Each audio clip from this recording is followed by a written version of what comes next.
Space, the final frontier.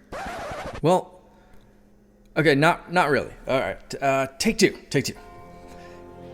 Here in the Mitten State, welcome to Code 47, bringing you all things Star Trek, spanning the quadrants, the best thing since the neutral zone.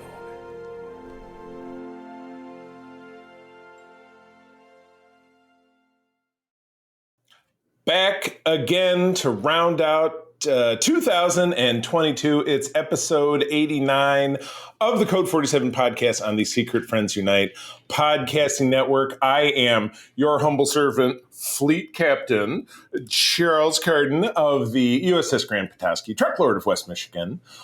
Here, as always, with my stalwart companions and fellow Grand Petoskey crew members, Kay Quinn, Ensign Kay Quinn. Say hello, please. I am out of uniform right now. I'm on leave. Oh, yes, exactly. Yes, and leave on the ice planet of Urapenthe on that Klingon prison planet. Yeah. Bad place to be. It is fucking cold. This was a bad idea. Oh, yes. 0 stars. Do not recommend. And as always, my chief engineer, we've switched uniforms, as you can tell. I'm in gold. He's in red. Lieutenant Junior Grade Peter Stein. Replicator mix-up. It happens. I know. My New Year's resolution is that whenever possible, I'm going to wear a different uniform every time we record, because I'm now over 25 uniforms in my collection, and they all need to get some love. So that's my commitment to you guys. Peter, you've inspired me to be to get into character and kind of do it the right way. So got a great show for you today that kick off the end of 2022. We have the penultimate and the penultimate episodes of season 1 of Star Trek Prodigy. Penultimatizing. So let's jump right into it. I'm going to let Peter tackle episode 2 because I think he's going to stroke out with all the ships. So Kay, I'm going to let you tackle the first segment, episode 18. So by all means. All right, so the Protostar under the Construct's control, as we left it, last week or 2 weeks ago when we last spoke. Dal tries to use some of his,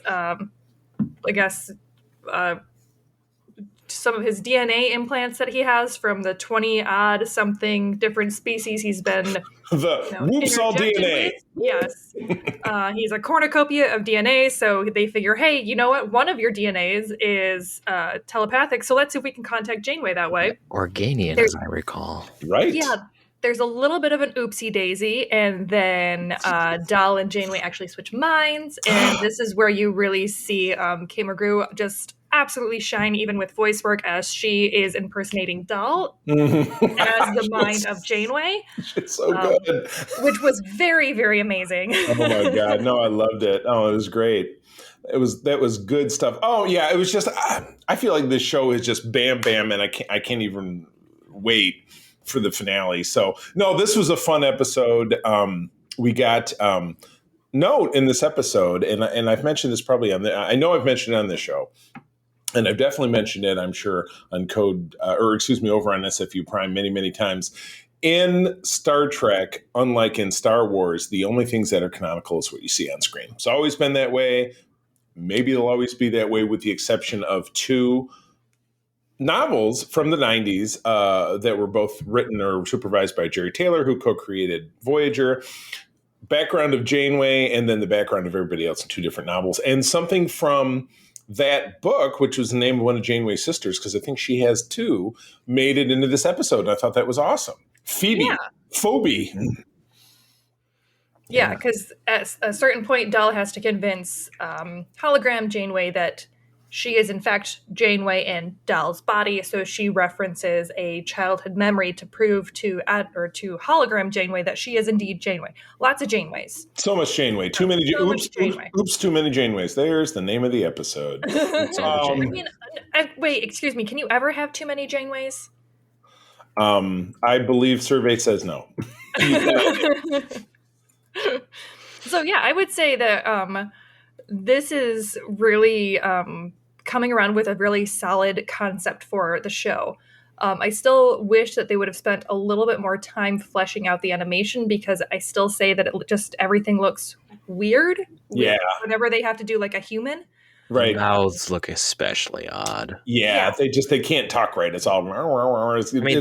That's a common thing. That's an issue with animation. Like the Clone Wars even has that sometimes. But, right. Sure. But this one is like, it's noticeable. Yeah, and that's the thing. You can tell that they definitely styled the animation after the main cast, and then did all of like Janeway and any other humanoids or humans secondary. So it just comes across a little strange. Even when they were animating Dal as Janeway, like all of her movements seemed very, very. It was very Dal. Yeah. And I was watching it, I was like, okay, this wouldn't probably look weird if Dal was doing it, but just because I don't know if it's her wireframe or just something felt a little off about it. But as far as the story goes, it's really coming into a cool place. And I mean, I guess, Peter, you can take over from here because by all means. We're on that cliffhanger of it literally flies right into the next episode. Yeah, exactly. Yeah, if they didn't swerve, they would have hit a wall. So So the penultimate episode is a part 1. Big surprise. Yeah, right. Supernova part 1, episode 19. So at the end of the previous episode, they get surrounded by Starfleet, which is pretty awesome. Not gonna lie. Yeah. Lots of starships. Yep. Lots of starships, and then more later. Figuring that would be something that you two would, because they're like doing all these flashes of.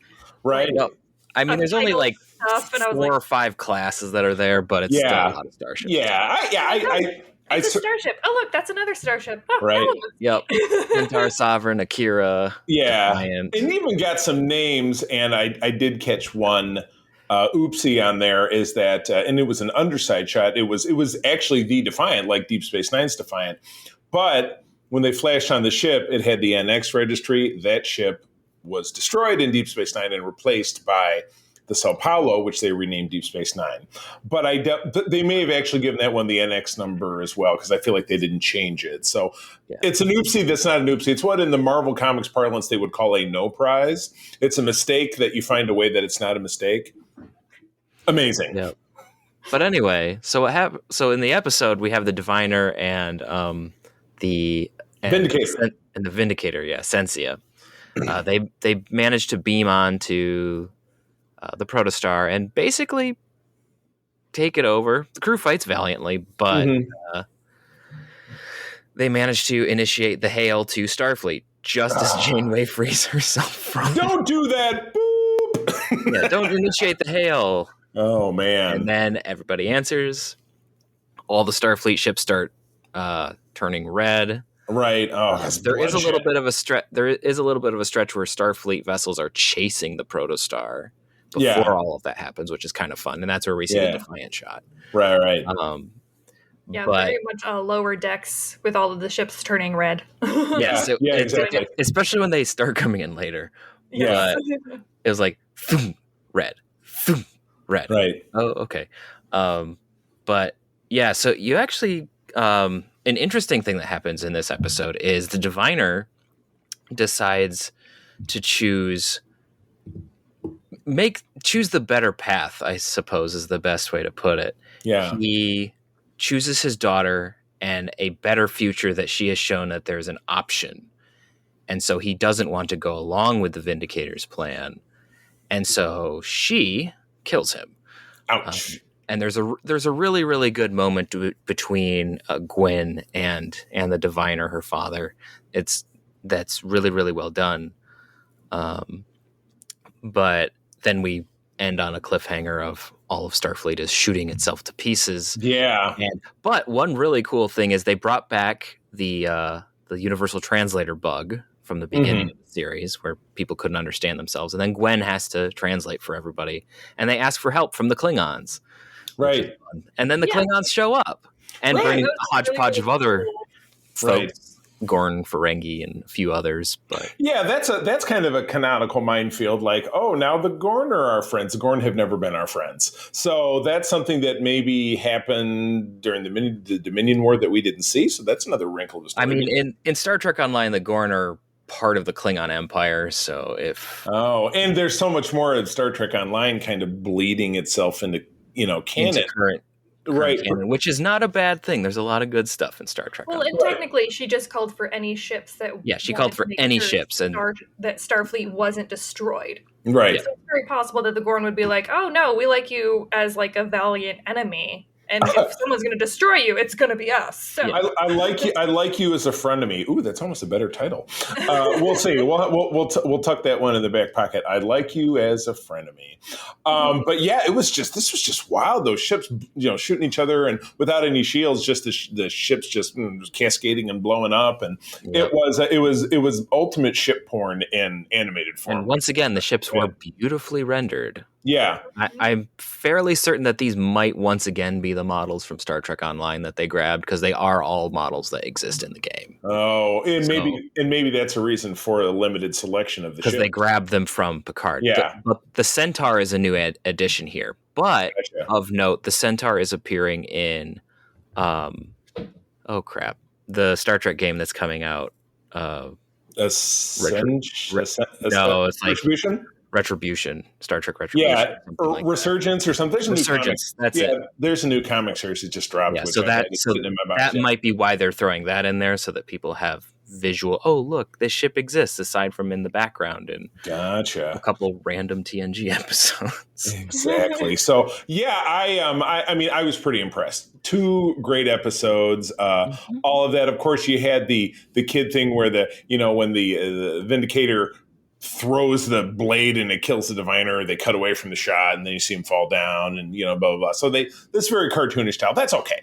I mean, you can accept that. Frankly, it's still better drama than Star Trek the animated series and all the filmation, animation, and nothing in there that you could really buy. Katie, if you think you hate TOS, your feelings about TAS would be worth a complete I have episode. seen some of TAS. Oh, have you now? All right. Well, give us what's a recollection it's of horrible. TAS? Oh yeah.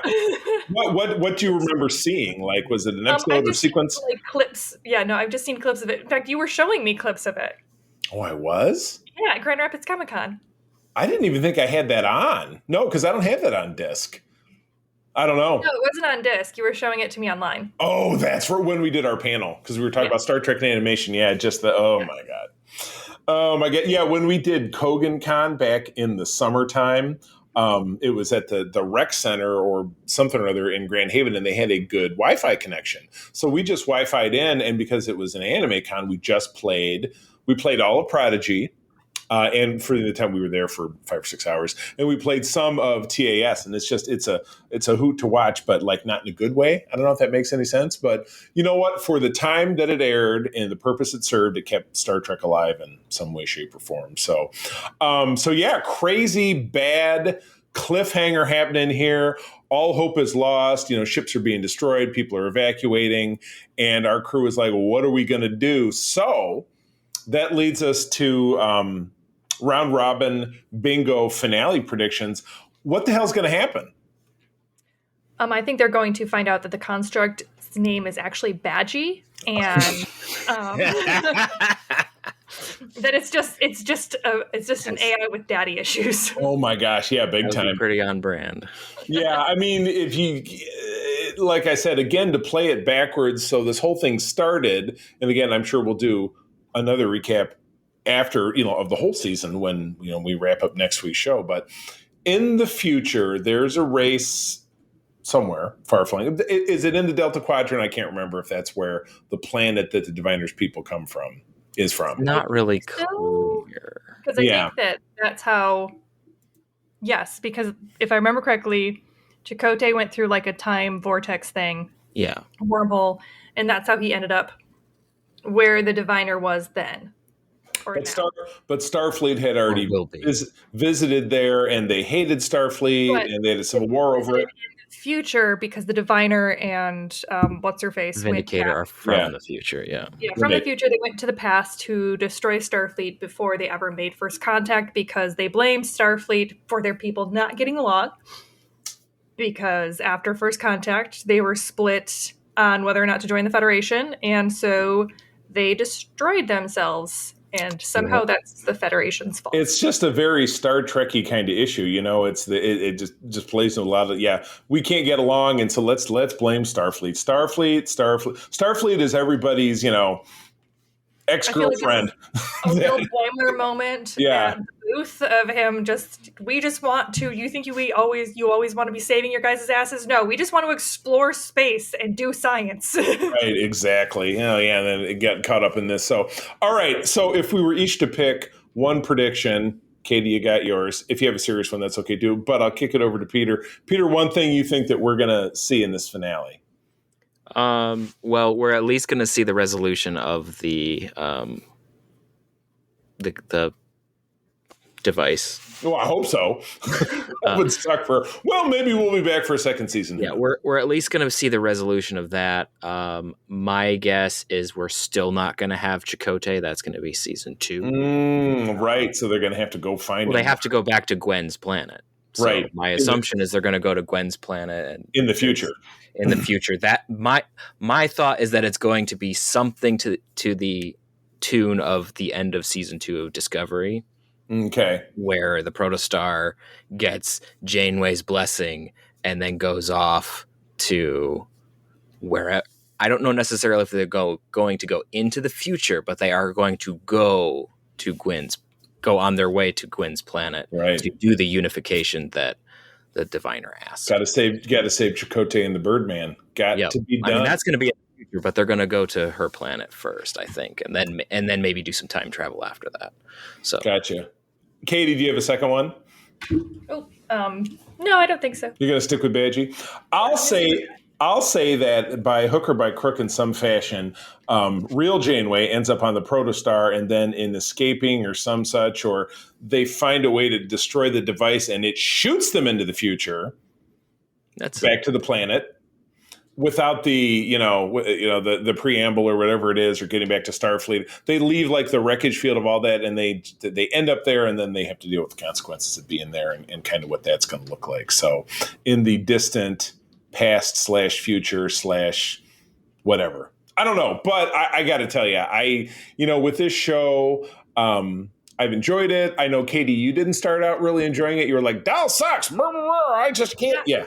And he finally had a really good character moment in this episode. He's evolved. He's got some good stuff going on. So it only took 19 episodes. I know. Well, it's better than it took 2 seasons, because that's what it does for some characters. So, all right. Well, with that, we wrap up talking about Prodigy, and we move on to Part 2 of Star Trek: The Next Generation, Season 3.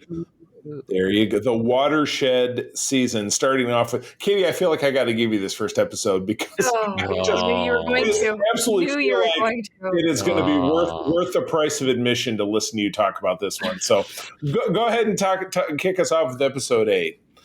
All right, the price. So Deanna Troi falls in love with a charismatic negotiator who vies for the rights to a wormhole. But several different groups, including the Ferengi, are after the wormhole as it may be the only stable wormhole in existence. And this was directed by Robert Scheer and written by Hannah Louise Scheer and aired November 13th, 1989. Mm-hmm. Oh, my God. Where do you even begin with actor Matt McCoy as Devanoni Rao? So besides the fact that he admits to coercing Deanna into their relationship, and I'm like, he's such a fucking coercion isn't consent, you guys. This is really bad. I know. I mean, at least Deanna in the end, obviously not to jump too far forward, finally gets him back. He did have one of the most solid lines. I also really appreciate there were some saving moments. This wasn't a TNG season 2 episode 1 completely. The child. Yes, but I did absolutely want to slap this dude the entire time, because especially when him and Troi are arguing, because we find out like halfway through the episode that he's actually 1/4 Betazoid. His mom was half Betazoid. And that's why he's so good at negotiating, is because he can sense other people's emotional responses. For some reason, he's also like, he tries to play it both ways by saying, no, I'm just being logical. I'm not doing that. I've closed myself off, but now that I'm with you, I can feel and I can love again. And I'm like, yeah, okay. Day. Stop it. You said, if he was a cat, you'd be like, right.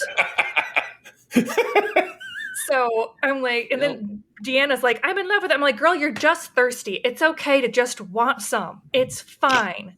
you don't have to say you're in love with him. You can get what you need and kick him to the curb. It's fine. He's Oh not- man, you would think in the 24th century, you know, that people would be, especially from someone from a planet like Benzoid, that they would be a little bit more like, yeah, you know, we got down, blah blah, and it's good. It's not I'm in love with blah blah blah. blah Oh, I know. blah. Oh my god. Like, just it's fine. It's fine. Just do that. But anyway, so then she and him have this whole like philosophical conversation, as you do in Star Trek, where she's saying, you know, you're not being upfront with folks that you're negotiating with because they don't know that you have these abilities. And he's like, well, you don't tell everyone that you go up against, you know, that you have these abilities. So you're only telling the captain when a dude's threatening to blow up a planet or, you know, attack the ship. She's like, well, that's different because it's life and death. And he's like, right, yours is life and death. I'm just doing harmless capitalist shit and completely de-enfranchising It's just business. you know, galaxies. But that's fine because that doesn't hurt any. You know what? I was like, dude, I can hear Jeff Bezos as you're saying this.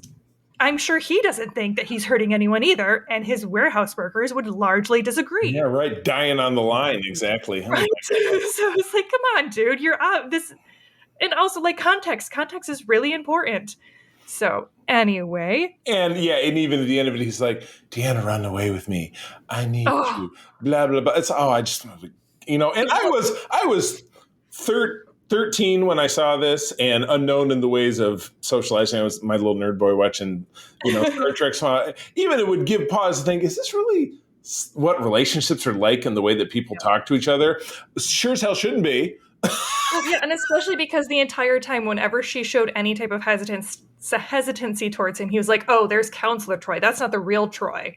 Oh, he's such a I was like, gaslighter. dude. God, Yeah. that was rough stuff. He is So, what we like to call a scumbag. a He little was, bit, yes. little bit. And so, yes. Yeah. There was 2 points where he's trying to manipulate Riker by using Troy and basically talking about her that like was- she's an object. Yeah, that And he's was- like, I'm- you could have had her, but I'm now gonna- I'm going to take her. Yeah, she's coming And with Riker me. just goes, cool, man. If you can make her happy, more power to you. That sounds great.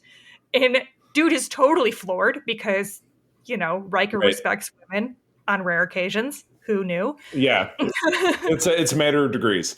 Yes. It's not the chick. It's not the Irish chick from the Stereotype Planet. It's, Well, that was also Watching. season one. Yeah. So Yes, Right. Riker season has one it is a all. special kind of special. oh, no, you're thinking No, of that was you're thinking of season that planet dominated by women. Angel One. That was the woman who Okay, like season 2 also has some special kind of special going on at certain points. Season 3, Riker's where it gets better. he We're does. fine. He got woke. He got his shit together in season Yes. 3. Well, he wised up. Okay, yeah. Woker. Yeah, it got a little better. Woker. Yeah, so the ending of their relationship is her basically saying like, peace out, dude. And he's like, oh, you know, I'm asking you to run away with me and I want to be a better man and you could make me that. yeah, And right. the whole, like, you're going to fix me. And she just tells him, I already have a job as a counselor. Yeah, right. And that is And to the be- best burn I have heard in Star Trek so far. That was a fat Star Trek burn. Oh, that could be a better name for the episode. Here, hold. Yeah, all right. Talk amongst yourself. A Star I Trek. don't know, I burn. have been talking quite a bit. You all, Yeah. Peter, what was Yeah, your take? please. Well, just leaving Mr. Scumball out of it, the other part of the plot was mildly entertaining for me The Ferengi. because it involved Ferengi being stupid, and I enjoy watching Ferengi being stupid. Agreed. who gets the Oh, chair? who gets your chairs? Go away. You can have my chair, and then he Yeah. leaves. Like that's just great. And then they get stuck on the other side of the wormhole because like we don't see it. It's like I'm telling you, it's there. See, Yeah, it's still right. there. Whoosh. And those Ferengi end up taking over a planet in the Delta Quadrant, and then Voyager bumps into him in season And 3. then Voyager tells them that they're scumbags. So you know, Yeah, it's exactly. just a circle. This Yeah, episode exactly. breeds scumbags. It's a circle of scumbags. So it could be another one. We'll tuck that one in our back pocket. So yeah, super dated. And Matt McCoy's a good actor. And he's been in a lot of other great stuff, but yeah, he really serves it up. But yeah, it's nice to see Riker say, "Yeah, you want to take her? She ain't mine. Go on. You know what? go for it, dude. That's cool. And he's like, well, it didn't work out the way I wanted it to. I didn't get jealous and shit. And brr, brr, brr. Yeah, Mr. I read emotions. I mean, we could say it's dated, but are people really not going to act like that in the future anyway? Because there's always going to be scumballs. There's always going to be ABS. Forward. Give me some small hope. Yes. Well, if we're never mind. I'm not going to say it. He's an alien. There you go. He's an alien. All right, we beat him up enough. So let's move on. I'll take episode 9, where Riker is. Yeah, this is a bad turn for Riker. Episode 9 is The Vengeance Factor. Director Timothy Bond, written by Sam Rolfe, not the guy from the Muppets. You guys do know the Muppets, right? I know I lost out on Night Court and Seinfeld with you guys. Okay, good. I got the Festivus reference. Okay. I also watched Night Court when I was little. Oh, that's right. You did. Absolutely. New show. We talked about this on SFU. New show. It comes back on next month. So I'm excited. Yes. I'm excited for that. November of 1989. This brought to you by Night Court. Riker exposes an assassin bent on carrying out an ancient blood feud in the midst of critical peace talks with a band of nomadic marauders. Even Worf got a burn on these guys. I love it. So yeah, the episode starts off. They're in a Federation outpost that's with one of the worst matte paintings I've ever seen. As they beam in, it's been ravaged by the gatherers, who are just these nomadic people that look like they bathe kind of like the way Neelix bathes. Remember how Neelix is like, wow, you wash yourself in water? That's interesting. In the first episode of Voyager, it's kind of the same thing. So the main dude goes with them. Plus they have the coach from Porky's. I don't know, that old lady. And then you have Lisa, who's from one of the Nightmare on Elm Street movies. I mean, this is just a pantheon of 80s stuff. But yeah, you got this all coming together. They're on this peace mission.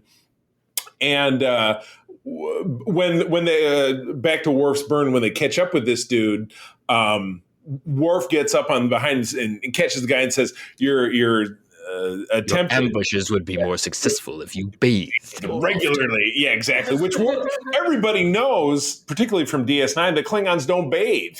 You know, what is it that O'Brien described Worf as having a hint of lilac, a peaty aroma with a hint of lilac. Yes, thank you, Trials and Tribulations. Oh my goodness! But so the subplot is the assassin is this young lady who's Lisa, who played Lisa in one of the Nightmare on Elm Street movies, who Riker seduces, and boy, she doesn't give him an inch, but he's like, I thought that was a little skeevy. I don't know, Katie, do you accept my interpretation? He was a little weirded out too. Because he was like, hey, you're really cute. And then she was like, what would you like of me, master? And he's like, whoa. Yeah, that's right. He did. Let's not throw all of this on Riker. Yeah, he was a little flirty, and she went for it. But then she was like, let me serve you. And he's like, oh. Yeah, right. He was very much like, hey, if you're down, I'm down. And then he realized that she didn't understand that concept. Right. And so he was like, okay, so, I would say, A+ for Riker of understanding, educated consent. Right. Everybody's enthusiastic. He's 2 episodes for 2 episodes of being woke Riker. Woke Riker. I like Season 3 is good for Riker. Nah. Woke Riker. I don't like that title, not at all. All right, we'll keep it moving. We'll see if we can't agree on something else by the time we get done. But anyway, yeah. In the end of it, Riker has to make the ultimate sacrifice because it's found out that Lisa from Utah, Lisa from Nightmare on Elm Street, turns out that she's an age-old assassin who is programmed with a rhinovirus that will just kill certain of the gatherers who are part of this clan that killed everyone in her clan like 100 years ago. And Riker figures it out the last minute, beams over to stop her, and has to disintegrate her with her phaser because she won't stop. And so that's a bummer. That's kind of a thumbs down for his love life. I'm confused as to why he just didn't try to stun her. He just kept hitting her with He kept upping the beam to be more dangerous, and it just wouldn't. She wouldn't get stunned. Like he kept raising the level, and she was genetically modified in such a way that she could absorb the energy somehow. They don't really clarify it. Yeah. Right. But ultimately, Star Trek Star Trek mumbo jumbo. Yeah, It was one of those, we want to show someone get vaporized. Yeah, and have it be super emotionally painful for Riker. So here you go. Again, known her for like 2 days. Can't Right. be that emotionally, probably hurt killing anyone, I would say. It's more of the fact of having to kill someone versus Right. it being someone Right. that, But the 2 days, I mean, it was the same thing with Troy in the last episode. She was like, I love him. I'm like, you had one really weird date with him in your quarters where he's like, you're not eating. I'll pick you up and take you to the bedroom. But, I don't want to reflect on just how gross I think he is. Why are you bringing this up again? I don't know. We left him in the past. Right, exactly. Leave him alone. Leave him back in 1989. We We don't want to bring him up again. Put him back on the shuttlecraft, but I don't know. What do you guys think of the episode overall? I thought it was a good Star Trekky kind of story, quite frankly, and Riker seemed to, be the good dude. Ultimately, yeah, it kind of kicked off, I felt like, a little bit of a repeating theme throughout the series of like you have two different warring ideas and neither of them are as dry, cut and dry as you think they are. And it seems like that was kind of a repeating theme through these episodes. And generally, I think that's kind of where like Pillar and company went. And it's the kind of Star Trek storytelling that I prefer. Because I think that it's good when you have two positions that are not, they're not super clear on which one's right, which one's wrong. And then you can like balance them so that you can like partially teach people how to analyze points of view. And that's something that doesn't happen a lot with is like writing in earlier TNG didn't do that very well. Yeah, not at all. No. But like this is one of those episodes that does do it. It's kind of on a lower scale. Like you're not dealing like, oh, it's a big deal. It's like disputes and feuds and assassination where we're all pretty clear on, what's not the right thing to do here. But it's not the right thing to do here. Yeah. The area is not gray. So yeah, I thought it was pretty cool. All right, moving into this next episode, I'm going to steal this one too. I'm sorry, because this is one of my absolute favorites. So I'm going to jump right on in there, and then you guys can finish out the rest of them. I'll be quiet. But episode 10 of the season is The Defector, directed by Robert Scheer, written by the spectacular Ronald D. Moore. Just this week, April and I decided that we're going to Star Trek Las Vegas in August, and Ron Moore will be there, which is what made me think. Nice. I hate Ron Moore. Obviously, in the last segment, he gave us The Bonding, which was the Klingon episode. Klingons became his thing from his run from here on to DS9. And then, of course, he made Battlestar Galactica. I'm super fired up to meet this guy. Might even get an autograph. And I swore I'd never get another autograph from somebody after I got my Captain Pike and my Riker. So anyway, this was the first episode of the 1990s, aired the week of January 1. Determined to avert a war, the Romulan officer defects to warn the Federation of the Empire's invasion plans. Oh, I mean, I could watch the cold open of this. First of all, really great recreation of Data doing a Shakespeare play. Is that King Henry? It's Henry V. Henry V. I took a Shakespeare class in college, but that was it's Henry years V. ago. I'm fuzzy for me. And I appreciated that Patrick Stewart was one of the dudes he was talking about. Totally. Yeah, that was awesome. Yeah, there have been a lot of beauty shots of him in makeup with Brent Spiner, like a little side shot of him, and that makeup was pretty effectively. You ordinarily wouldn't have known without a good look, but. Yeah, the cold open with the Romulan ship, and then coming back from credits, the ship flying right at you, shooting at the little scout ship. Ooh, this is one of my favorite ones to watch, and I really liked it. The Romulans are back in full force, really for the first time, because again, as we talked about in the last segment, Romulans big in TNG.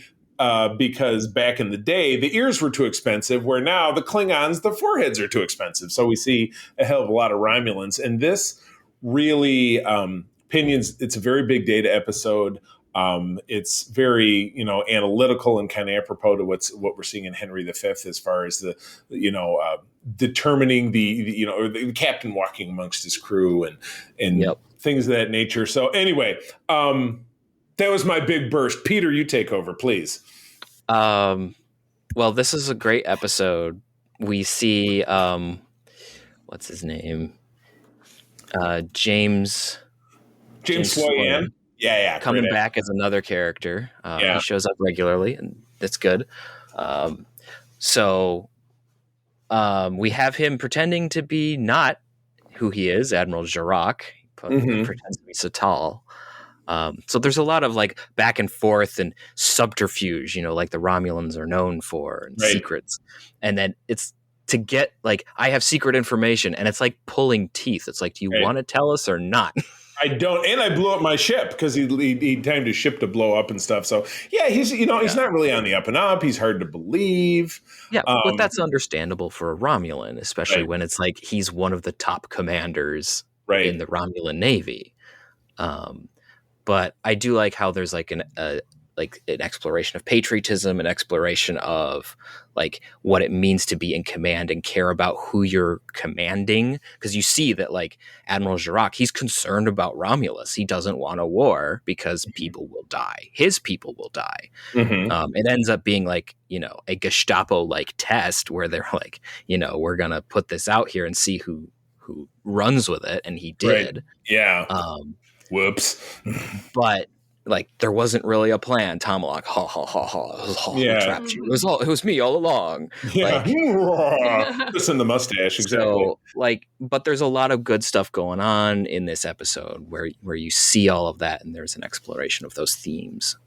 Yeah, and I think it shows like Picard, in the immediate point of seeing that there's much more to the Romulan Empire, and it might not be quite as stable as the Romulans would want you to believe. Yep. And you also had some just really amazing moments, that were very heartbreaking as he's standing on the bridge and realizing that he was basically duped. And he's like, I did all of this. I lost everything. Right. I did it for love you. of my people, and now Right. I'm Yeah. damned for it. And my people don't Right. love me back because look what they did to me. Yeah, Yeah, exactly. and then he ends up, offing himself because he's so. Right. I wouldn't necessarily say he's ashamed. That's part of it, but he's heartbroken that he cannot go home. Right. Hopelessness. Yeah, exactly. Yeah, I mean, well, because the only thing that was driving him forward and the only thing that was, made his sacrifice valid in his mind was knowing that he was, doing it for the good of Romulus. Mhm. Yep. All of, the military believes. And then when he realized that he wasn't, or that there wasn't any reason for him to do that, then, he lost his will to live, which was completely understandable from Right. his perspective. Big time. And also he decided he needed to remove himself lest he become a threat to Romulus. So there Right. was Yeah. there was a double edge there going on. Right, right. Yeah, very, very complex characterization. And again, just an early gem from Ron Moore. So, I love it. All right, Katie, your turn. Episode 11. All right, we have The Hunted, that was directed by Cliff Bull and written by Robin Bernheim, and it aired January 8th of 1990, and a genetically modified soldier reveals the social problems in a world hoping to join the Federation. Roga Danar, get the fuck out of my face. Spoiler's hero, Roga Danar. I know. I'm sorry. I couldn't help myself. Yeah, and this one, this guy pops up. They keep trying to find him, but they can't see him. His life signs can't find him on any sensors. Centaurs. No life signs on any sensors, Captain. So Data ends up kind of outsmarting him. They capture him. They put him in the brig. And then you end up with some really interesting back and forth with not only the soldier in Troy, but also the soldier in Data. And it's once again showing how they're really doing a great job in this season of utilizing Data as kind of a foil, with using his innocence and his naivety, but also his intelligence and his ability for speculation and for questioning to really mirror back the problems and kind of moral quandaries that these characters are going through. And so it was a kind of a obvious examination of PTSD, and I think the way that a lot of soldiers in the U.S. military come back, obviously they're talking about PTSD and their inability to just reintegrate into society after they're shown there's either enemy or friend, and there is no in between, and you have to always be on guard. And so there was definitely some missing nuance. They brushed over it a little bit, which obviously you can't go Can't go super in depth, especially Yeah, with a there's not a lot complex of issue nuance. like that. Yeah. So Yeah, there's not a lot of nuance you can have in 45 minutes or whatever this is. Mhm. So I think overall, though, it was really well done. And in the end, the soldier comes back. He gets the rest of his people, or the rest of the soldiers that this world created, and then sent off to a colony. And they all show up basically taking over. Yeah, it's basically a coup. Council. Yeah. They basically because they say, either you're going to have to kill us, or help us reintegrate and into society. And Picard basically pieced out at that point and was like, hey, we captured the criminal. We'll give you your guy back. Yeah, we gave your guy back. And this is now an internal matter. Yeah, Right. and as you said, we don't have any business here dealing with this dude. So peace out, bye. Right. And a matter of internal security. Yeah. Then you can call up the Federation again, and we'll be happy to review your application. If you survive the night, wink. Yeah, exactly. Yeah. So it was very much a Picard telling them what he thinks they should do without him actually telling them what he thinks they should Classic do. Picard move. Yeah, and super prime directive heavy, that's for sure. Yeah, I mean, we're wedged in the middle of several episodes that tackle what Star Trek does best, which is taking on the big moral social issues of life in general, some things that are absolutely timeless. I mean, and the mental health of our veterans here in this country is abysmal. I mean, it has been for, since going back to, in particular, the Vietnam War, vets coming home and, having, people spit in their face and call them a baby killer and just hating them for fighting the wars that maybe Vietnam's not a great example, but fighting the wars that we need them to fight. This obviously takes it to an extreme beyond that. This guy was made into a super soldier. It would be like if Captain America went off to fight, Thanos and his minions. And then when he came home, they're like, we're just going to have to lock you up because your PTSD is so severe. And this aired very close to the beginning Desert Storm, yeah, not that far off, which happened later in 1990. So it was definitely very salient, certainly years later in reruns. So this was great. Like I said, Picard did kind of what he did best. Apart from the issue, I love the little exploration of the ship we got. A lot of crawling through Jeffrey tubes we haven't seen before, and this is on that deck. Rigging transporter console. Yeah, exactly. This guy fighting Worf and throwing a bunch of containers on him, which worked out for Worf this time. But in season 5, Worf versus a container won't work out so good when it breaks his back. Ouch!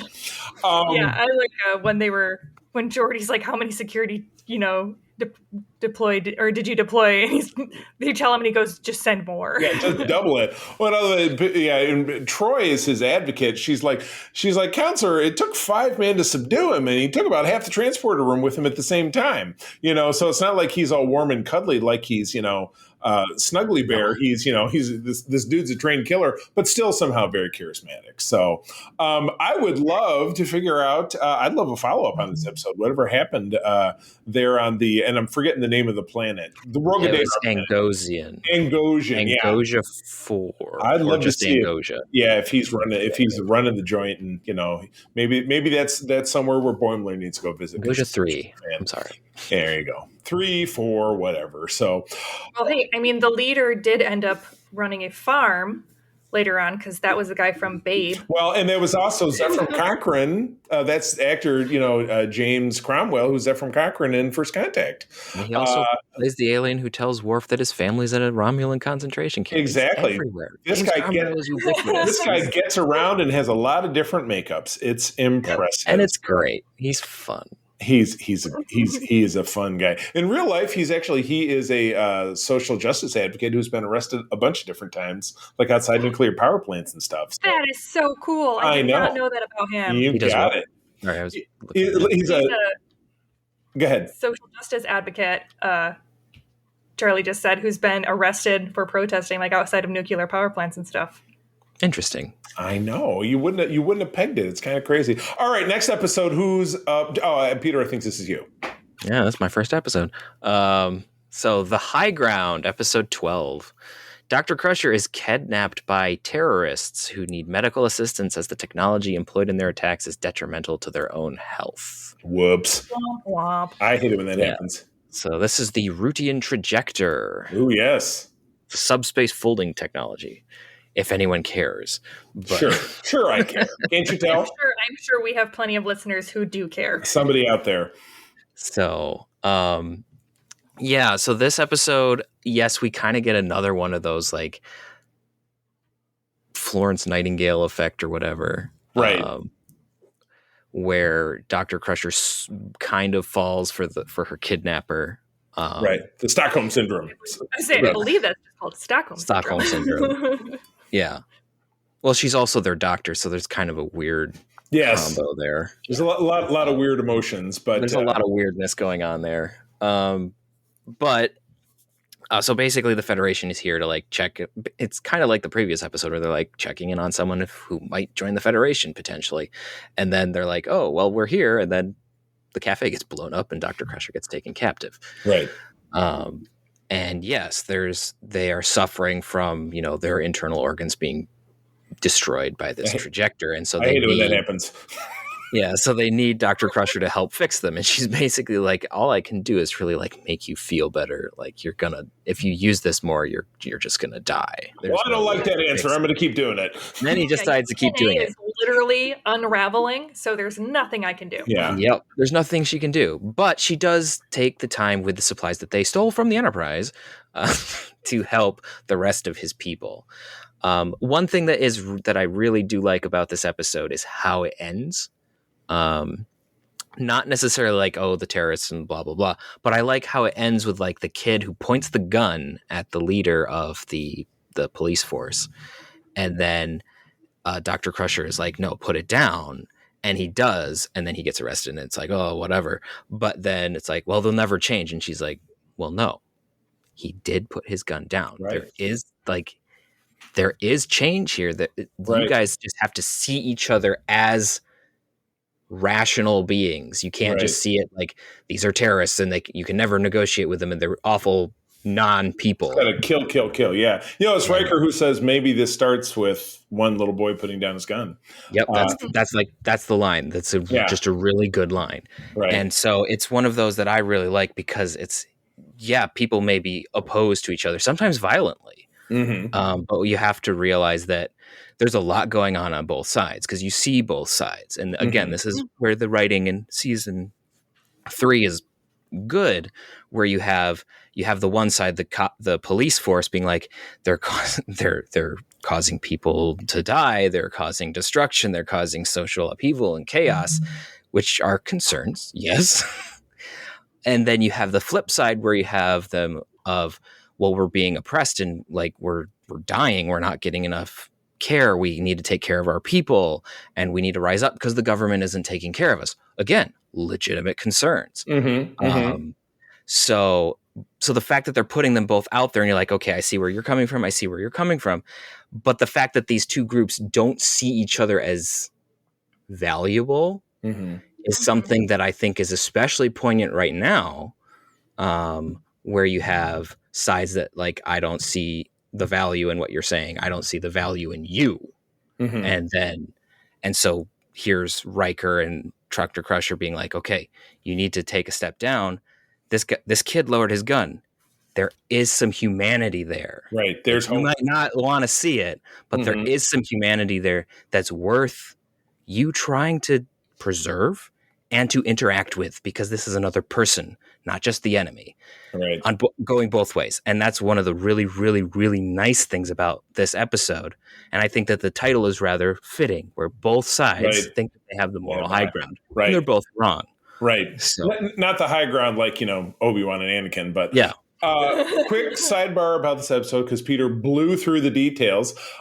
This episode is directed by Gabrielle Beaumont, who is a veteran woman director who just passed away recently, actually within the last couple of weeks, and written by Melinda Snodgrass. So you have a female production team writing one of the, I think, definitely one of the better episodes, and certainly in the first part of this season. So I love that. I love seeing that perspective of not having the same old sci-fi, because there's not that much sci-fi about this besides the trajector and the bit on the ship where he's going to blow up they were going to blow up the ship, and it really came down to brass tacks about humanity or humanoid, because these people basically I think this was more or less an allegory for the troubles in Ireland, which were happening at the time. This episode was actually banned by the United Kingdom in Ireland because it mentions the Irish unification, which is actually happening next year, soon, 2025. Yes, exactly. Yeah, or 2024 it was. Yeah, exactly. So it's just one of those it was based on real life events. Right, which is a little too close to home. So, all right, we've been blabbing. Katie, break it down for us. What do you think? Yeah, I thought it was a really great episode. I do wish that they would have gone more into like the history of what happened after they why they wanted their independence. Right. Yeah, it was just a line or two thrown out there. There's just like one line where she's like 70 years ago they, wanted their independence and we denied that, and then they've been a terrorist cell ever since. Right. So I would have liked to know a little bit more as to like why they wanted their independence, what was going on there. My guess is the script probably had some more to do with like the Irish stuff, and they left it out for reasons. Right. Yeah. Yeah, because it could have been exactly the same Northern Ireland, this little chunk of my ancestral homeland occupied by the English, and they don't want to go. Yeah, so I would have liked to see a little bit more about that. I did think the kind of like pseudo romance between the lead terrorist of the terrorist cell and Dr. Crusher. Yeah, Dr. Crusher. There we go. It was a little strange. Yeah, it was. Especially after he threatened to kill her child. Or it threatened to kill and then said, well, is he on the ship? Oh, I'm so sorry he's on the ship because I got to blow it up. But, I got to do what I got to do. I mean, but he also, there were some really amazing points that, he brought up of, you're more than willing to help, and bring medical supplies and all of this stuff to the government that's been oppressing us. And you call yourself neutral by supplying all of this stuff. Correct. When we're out here, in a literal underground cavern, right? It has no, even way to get to the surface. They're 100% underground because they either transport in or they use this little inverter thing, that's ruining their DNA. Right, and living in a van down by the river. So a good one that I think could be kind of a cool revisit. So there's a lot of good would be a cool revisit episodes in season 3. A lot of stories that were great, but definitely left room for something in the future. So okay, Kay, last episode, a Q episode. Mwah! Go for it. Yes, Deja Q, directed by Les Landau, written by Richard Danis, and it aired February 5th of 1990. And the Q Continuum strips Q of his powers and dumps him aboard the Enterprise. Shenanigans ensue. Oh my God. Ensue. My favorite part being when Whoopi Goldberg's character stabs him with a fork. Seems pretty human to me. One of my favorites is, what do I have to do to prove it to you people? Die. The episode kicks off when Q appears. He's hovering on the bridge right behind Data, and he appears to be nude. He was nude. What I did read, he did go. He did go life study. Yeah, he did go life study on that one. Au naturel, which just proves how great John Delancey is. Because hey, on brand. It's all for the craft. So this is great. This is the first time we've seen Q since Q Who back in season 2, where he gave us the Borg. Thanks for that. And one of not the first times that we see a Q who gets the boot or a Q who's in trouble, because obviously we talked about that on Voyager with Garrett Graham's character in season 3 in the episode Death Wish. But this one, and we get this is the first time we also see a second Q or Q2 with actor Corbin Burnson, who was big on LA Law, or one of those 90s lawyer shows at that time that everybody's parents loved, but I've never watched. But yeah, a great, and some actual honest to God character development for Q. But anyway, I'm going to kick it back to you guys. Yeah, I thought it was really great. I do love when the second Q shows up, they played him just as much kind of like eccentric and self-absorbed, but in a different way than John Delancey's Q is. So I thought that was really great, that you could definitely see the parallels between the character and, in this, while Q's figuring out humanity, he talks about sleeping and how that was utterly terrifying. And being hungry. And his bad back. Yeah, and his bad back. And again, you see this kind of foil and reflection of Data, whose only thing that he's ever wanted is to experience humanity and feelings and emotion. And Q, who's been demoted to human. And you've got this back and forth as Data is assigned to basically follow him around and be his liaison. And Q is trying to convince Picard to let him be part of the crew, but he refuses to do anything that the crew requests of him. So you have this moment where they're trying to move a moon so it doesn't crash into a planet. Little And stuff. Geordi keeps telling him, a lot of, just the small everyday things that happen in Starfleet, stopping a moon from crashing into a planet, no big deal. It's okay. So Geordi's trying to get, Geordi and Data are working on this problem, and Q is basically just being an asshole the entire time. That's what he does. That's on brand. Yeah, you know what I mean? That's Q. Q's gonna Q. Yep. So he shows up and at one point just flat out asks Data, who does he think he is giving me orders? Talking about Geordi, and Data just, matter of fact points out, like Data does, he's in command. So of course he's giving you orders. That's his job. So again, it was just really great, development. Q ends up going back to the continuum because he tries to sacrifice himself so that they can move the planet or move the moon so it doesn't destroy the planet, because there's other aliens that are after him because they found out he was human and now they're trying to kill him. And so that's the whole thing. Right. As you do. Right. Exactly. It's natural. You got to do what you got to do. And so Q gets his powers back at the end, and he does the great, I feel like celebrating. He does the mariachi band, and then he snaps his finger, and Riker's got these two buxom women on his arm, and he's like, I don't need your fantasy women. And Q's got this great, Riker, you're so stolid. You weren't like this before the beard. Yes. That was a very good line. Oh my gosh. So, and then he gives Data an uproarious belly laugh, which has been an inspired meme now throughout the history of memes and GIFs, is the laughing everywhere. Data. Yeah. So, no, a great episode. Peter, your thoughts? I love this episode. It's got so many just laugh out loud, greatly stupid moments. You do. You end up like Data at the end, laughing out loud. LOL. Yeah, it's an amazingly great episode. I don't know that there's much more to say about it other than, like, we had some Q character development. We had everyone getting frustrated with Q, which is always fun. And it's one of the best Q episodes. It's just silly, but it has some heart, and those are really the good Q episodes. Right, and moves Q forward as a character, as opposed to him just being nefarious or giving us the Borg or trying to tempt. Q Who is a good episode. Yeah, absolutely. But he's maniacal in that one. He's not fun. He's not exciting. He's just a big jerk. Where in this one, it's one of those, like at the end of South Park, and I learned something too. There you go. But this is like where we see more of the playful, goofy side of Q. Right, exactly. I should have said Klingon. Yeah, exactly. Romulan. Like, there's just lots of just goofy stuff, and it's so great. Exactly. It's one of the reasons where it's one of the episodes where I started to be like, I really like Q. Yeah. I know that other people hate Q because he drives them up a wall, but I love Q for this episode particularly because it's just so fun. Exactly. Yes, very much so. No doubt. All right. Well, wrapping up our 6 episodes, time to go with a favorite and a least favorite. Kay, you are in the hot seat. What do you say? Oh, geez. I'm probably going to be the same as a lot of you, which was Deja Q. It's just like we're talking about it. It's just a great episode. And I can't say, like, especially out of this batch, even though there were a lot of really good ones in this batch. Yeah.